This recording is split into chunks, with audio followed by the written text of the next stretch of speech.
Good news stories on the show. We just don't get enough of them, and this definitely fits into that category. It's modeled after the Guaranteed Income Support. It's called the New Canada Disability Benefit, and it is set to receive royal assent in the Senate. And it's basically going to create a federal income supplement for low-income working-age Canadians with disabilities. Here to talk about it is Rabia Khedr, the National Director of Disability Without Poverty, who joins us on Good Morning Hamilton. Rabia, good morning. How are you today? Good morning. I'm great. How huge is this benefit going to be?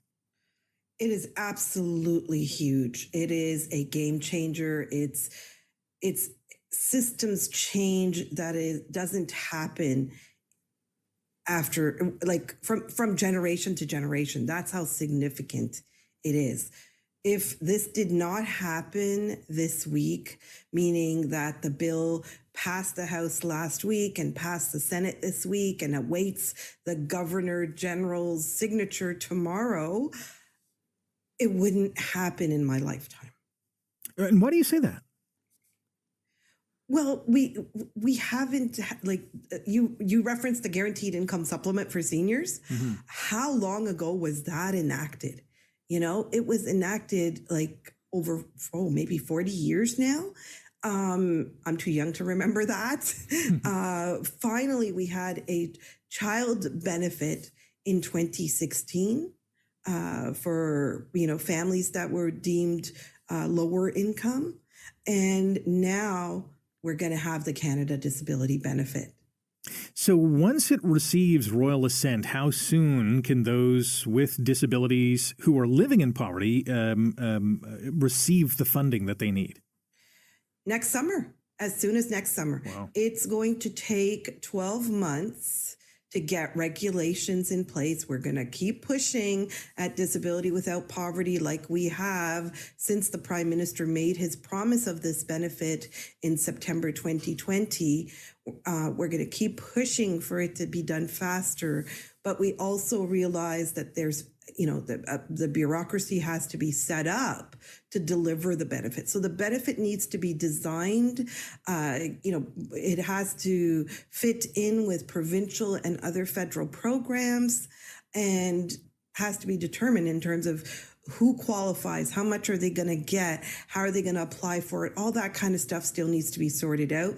The bill, the law is framework legislation, so it doesn't have all those details, and that's why there's been so much debate about it.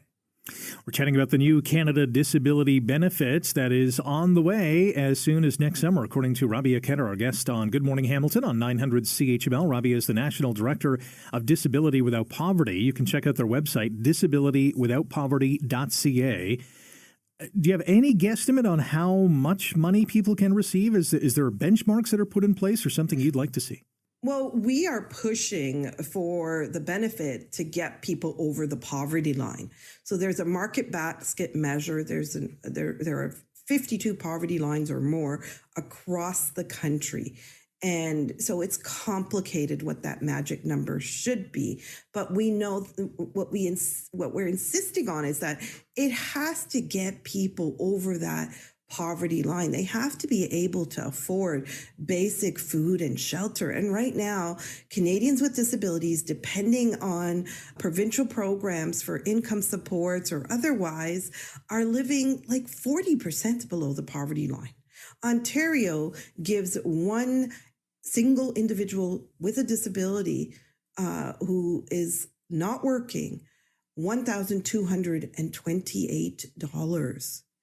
And the official poverty line now rising with inflation. The latest numbers have come in and I can't quote them exactly, but it's hovering around $2,300. So we're not talking, we used to say 30 to 40% less. Now we're talking almost 50% below the poverty line. With inflation where it has been going, it is somewhat going in the right direction, at least compared to last year at this time. I would suspect that this is pretty good timing for this benefit to put in place. I know it's not going to be until next summer, but the wheels are turning. And you called it a life changer. What kind of, or a game changer, what kind of impact is this going to have on the 1.4 million people with disabilities in this country who are, below that poverty line? It is going to be life-changing. It's going to save lives. In fact, we have heard so many stories of people thinking that their lives are not worth living, that they should access medical assistance in dying, in fact, because they just cannot live with dignity. They are struggling. They can't afford basic things.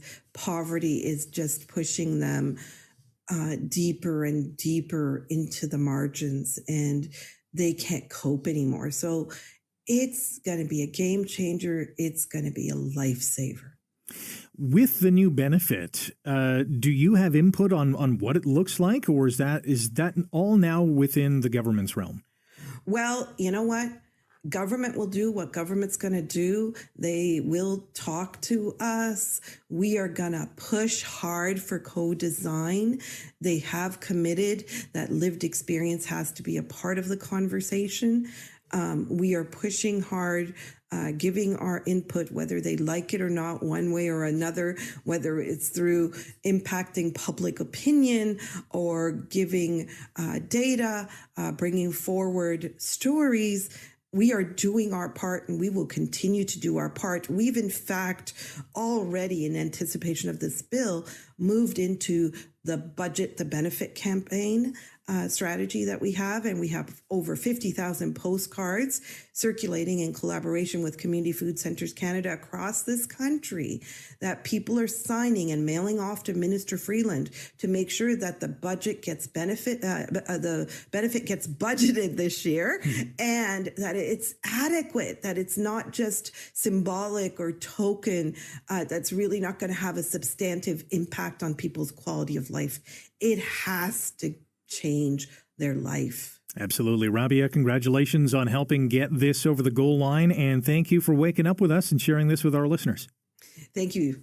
Rabia Khedr is the National Director of Disability Without Poverty online, disabilitywithoutpoverty.ca. That is a great news story.